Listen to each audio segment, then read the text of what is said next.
Right, honourable friend, and for his excellent suggestion. As he knows, we do currently apply the reduced 5% rate on domestic fuel and power, which is the lowest allowed under EU law. But of course, when we leave the European Union on October the 31st, it will be open to us to change this for the benefit of the people of Harlow.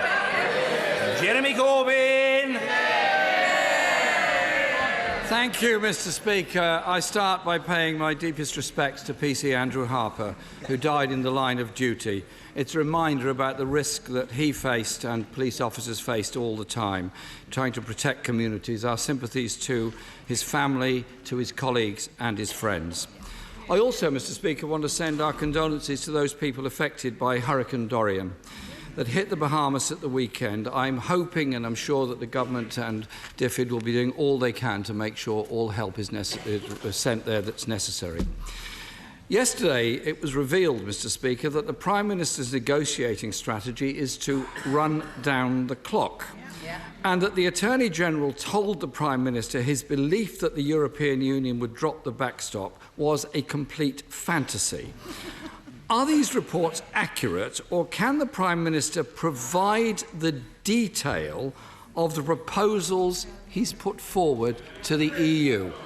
The Prime Minister. I tell you, Mr. Speaker, what our negotiating strategy is, and it is to get a deal by the summit on October the 17th, and to take this country out of the EU on October the 31st, to get Brexit done. And what his surrender bill would do, it would wreck any chance of the talks, and we don't know what his strategy is at all were he to take over. He's asking for mobs of momentum activists to paralyse the traffic in the name of his. What are they supposed to chant, Mr. Speaker? What is the slogan? What do we want? What do we want? Dither and delay. When do we want it? We don't know. That's his policy. That's his policy. And can he confirm again, can he confirm now, that he will allow the people of this country to decide on what he is giving up in their name with a general election on October the 15th? Or is he for it? Jeremy Corbyn. Mr. Speaker, my first question to the Prime Minister, and no answer given. I asked what proposals have been put to the European Union. We asked yesterday, many colleagues asked, and the Prime Minister seems utterly incapable of answering. Any rational human being would assume, therefore, none have been put, and there is no answer to that question. The Prime Minister and his Cabinet colleagues have been saying he's making progress. The EU's chief negotiator, the Chancellor of Germany, the Taoiseach of Ireland say no proposals have yet been made by the UK. If the Prime Minister thinks he's made progress, will he publish those proposals that he's put forward to replace the backstop? Prime Minister. As the right honourable gentleman knows very well, you don't negotiate in public, and we are making substantial progress, and we will get that backstop out. Order, Prime Minister, please forgive me interrupting.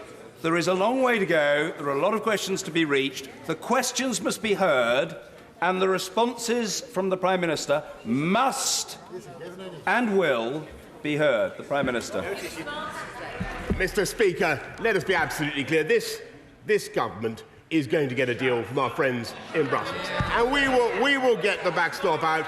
We will get an agreement. I think this House can approve. The only thing that's standing in our way is the undermining of those negotiations by this surrender bill, which would lead to more dither and delay. We delayed in March, we delayed in April, and now he wants to delay again for absolutely no purpose whatever. What does he intend by this? We are spending, in this government, we're spending £1 billion to put 20,000 more police officers on the streets. He wants to spend £1 billion a month net to keep us in the EU beyond October the 31st. And I will never allow that. Jeremy Corbyn. Mr. Speaker, I really fail to see how I can be accused of undermining negotiations, because no negotiations are taking place.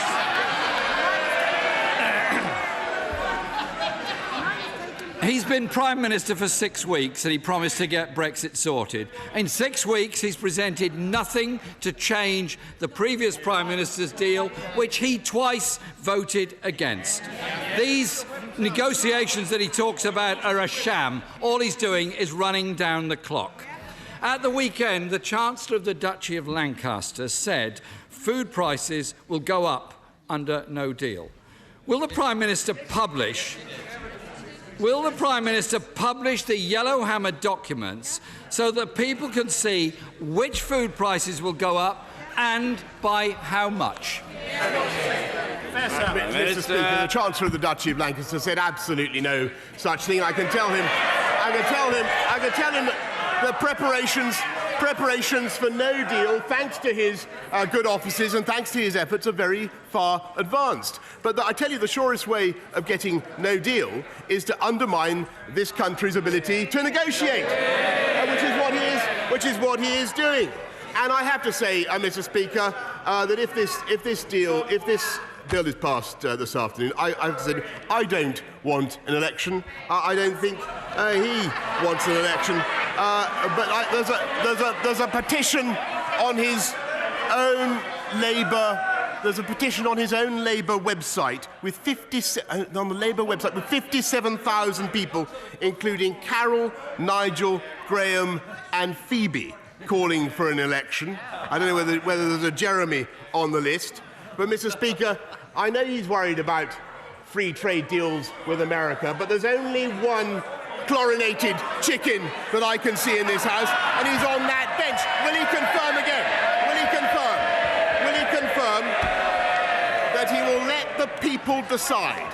Let the people decide on what he is doing to this country's negotiating position by having a general election on October the 15th. Jeremy Corbyn! Well, maybe the Prime Minister could tell us what the negotiating position actually is.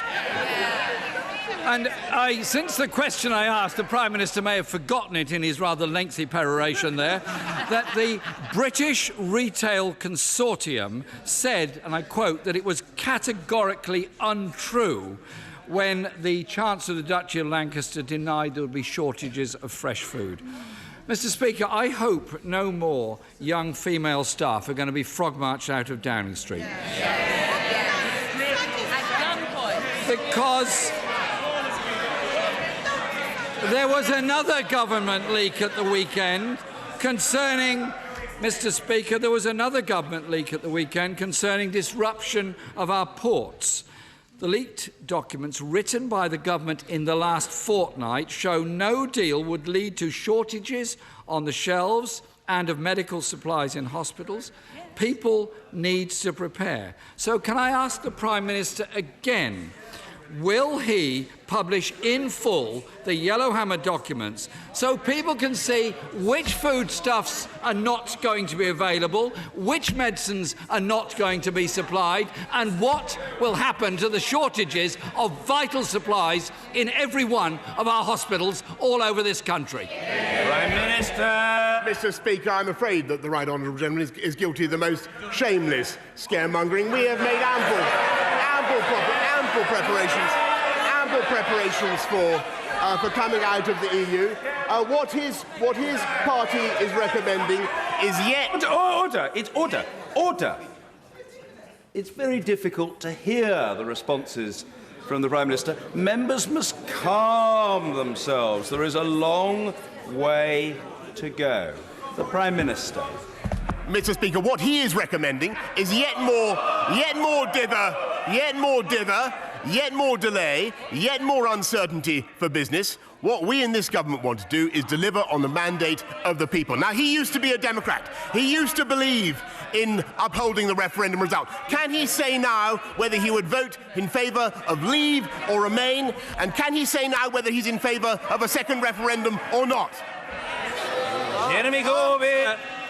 The Prime Minister failed to answer my questions about food supply, about medicine supplies and about the problems in hospitals. He refuses to publish the Yellowhammer